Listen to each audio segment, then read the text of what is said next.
bạn chấm điệp số bong bồn ở khía ngày nay nhom non bong bồn mà mơ đây bởi nhom bạn ngày nay nhom stream rui roll hai nơi trong cá phơ nơi ở đời prang bong bồn sầm rạp đây ní đái cứ chọp ô bà chọp ô nơi kháng còi đúng tức chỉ đợi buôn mẹ chiêng bong bồn ở riêng tế khu prang khu bờ xá chân bàn tha ơi sầm rạp đầm lông phía ní dương phơ nơi ở đời prang vì ai chụp chơi chiêng ở đời bờ xa bong bồn sầm rạp bờ tây Campuchia bởi dương ở đời bờ xá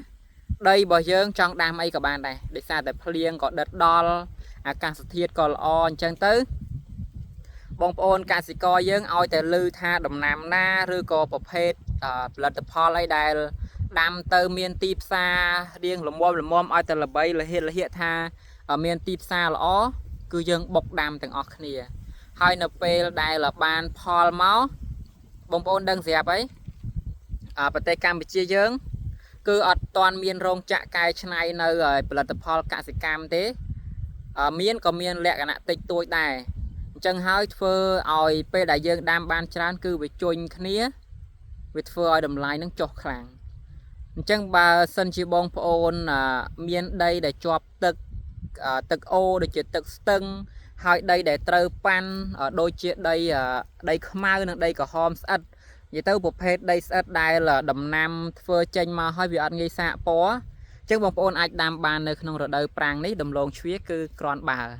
hơi bông ôn tam đan ở YouTube nhom Facebook nhom bông ôn tay đã khơi nhé nhom phơi cứ ở đây trong đầm lại thao cái đây ní sam muốn nhom phơi nơi khang ở khang chọp này đấy như vậy bay hạt chân đây là phơi cá khai muốn nó nhom phơi khang nó mà hạt lời nhom mà phơi khang đây mà hạt vinh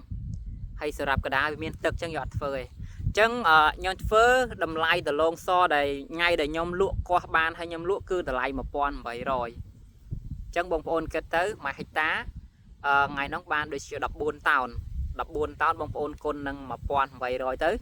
hay thay để dân phơi cứ dân phơi chùm nụ buôn liên chiến chânคือจะนั่งครอนบาได้บางคนแล้วนี่คือจับดาวดอลกับไหลทำไมได้ไรบ่าเฮ้ย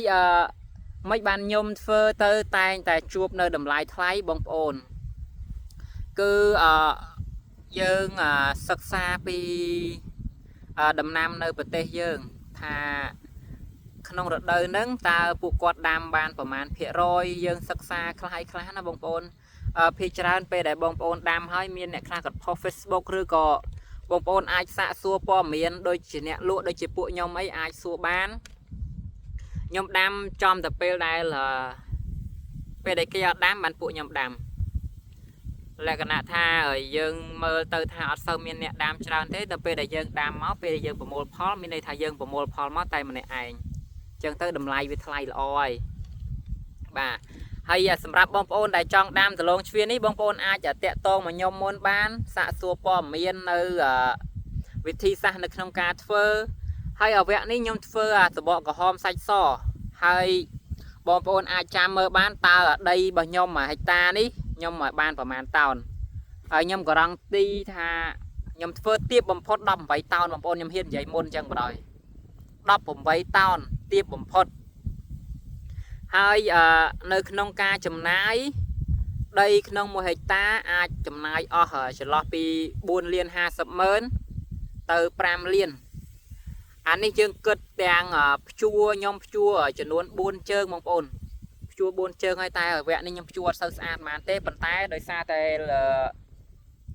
ខ្ញុំឃើញវគ្គនេះដាច់ខ្លាំងអត់សូវមានអ្នកដាំសោះអញ្ចឹងហើយខ្ញុំដីអត់សូវស្អាតល្មមខ្ញុំសុកចិត្តដាក់ទឹកឲ្យបងប្អូនឃើញខ្ញុំដាក់ទឹកចំនួន2ថ្ងៃណាខ្ញុំអត់ទាន់ដាំទេប៉ាខ្ញុំក៏ដើរដាក់ទឹក2ថ្ងៃអត់ទាន់ដាំទេ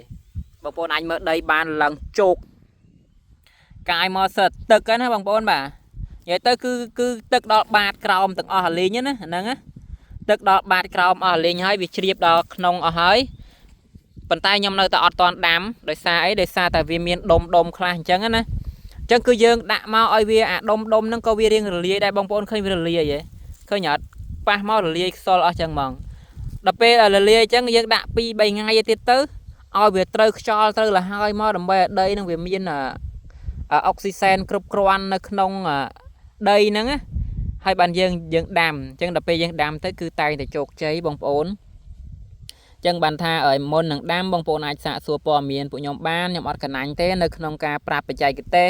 និងណែនាំថ្នាំឲ្យបងប្អូនដាំឲ្យបងប្អូនបាញ់ហើយបើសិនជាឲ្យបងប្អូនមានពេលទនេបងប្អូនអាចចុះមកមើលនៅចំការរបស់ខ្ញុំផ្ទាល់សិនក៏បានដែរសម្រាប់ដូចថាយើងចង់រកស៊ីជុំគ្នាយើងត្រូវហ៊ានចំណាយពេលវេលាដើម្បីមកសិក្សាពីការដាំដុះចឹងទៅបើសិនជាបងប្អូនមានពេលណាអានឹងវាជាការល្អបំផុតតែបើសិនជាបងប្អូនគ្រាន់តែលឺឲ្យដាំបងប្អូនអត់មកមើលទីតាំងជាក់ស្ដែងអត់មកមើលឃើញទិន្នផលទេនឹងបងប្អូនមិនកុំតន់ជឿខ្លាំងពេកតែបងប្អូនមកដល់ហើយចាំបងប្អូនដាក់ចិត្តថាជឿអានឹងវាល្អបំផុតបាទអញ្ចឹងបើបងប្អូនចង់ដាំកុំភ្លេចតាក់ទងមកខ្ញុំហើយបើបងប្អូនមានដំឡូងក៏បងប្អូនអាចតាក់ទងមកខ្ញុំបានដែរបាទមានដំឡូងជ្វាហ្នឹងកុំភ្លេចតាក់ទងមកខ្ញុំគឺខ្ញុំទទួលទិញជារៀងរាល់ថ្ងៃផងដែរហើយសម្រាប់តម្លៃវិញដូចខ្ញុំនិយាយប្រាប់បងប្អូនអញ្ចឹងស្រុកទេសរបស់យើងគឺអត់មានទីផ្សារកំណត់ច្បាស់លាស់ទេដោយសារស្រុកយើងគឺអត់មានជារោងចក្រកែច្នៃធំដុំសម្រាប់ថាបើសិនជាជញ្ញគឺយកចូលរោងចក្រអញ្ចឹងយើងអត់អាចកំណត់បានទេបើវាជញ្ញមកខ្លាំងទៅយើងបញ្ចេញនៅក្នុងស្រុកអត់អស់ឧទាហរណ៍ថាឥឡូវយើងលក់អញ្ចឹងបងប្អូនយើងគាត់គ្រប់ត្រឲ្យគាត់គ្រប់ត្រគាត់ទិញនៅក្នុងតម្លៃណាបានប៉ុន្តែជាទូទៅបើសិនជាអត់មានទីផ្សារដឹកទៅខាងក្រៅប្រកួតប្រជែងថាឲ្យខ្វះទេឲ្យលក់ផិតផាយនៅក្នុងស្រុកទេអ្នកក្នុងស្រុកយើងអត់ហ៊ានទិញថ្លៃទេបងប្អូនឲ្យតម្លៃទិន្នផលទាំងអស់នេះចុះដោយសារតែឲ្យប្រជាពលរដ្ឋយើងដោយខ្លួនឯងទេមិនមែនប្រទេសណាដែលឲ្យយើងចុះទេនៅពេលដែលយើងបុកនាំចេញអត់រួចទេបងប្អូន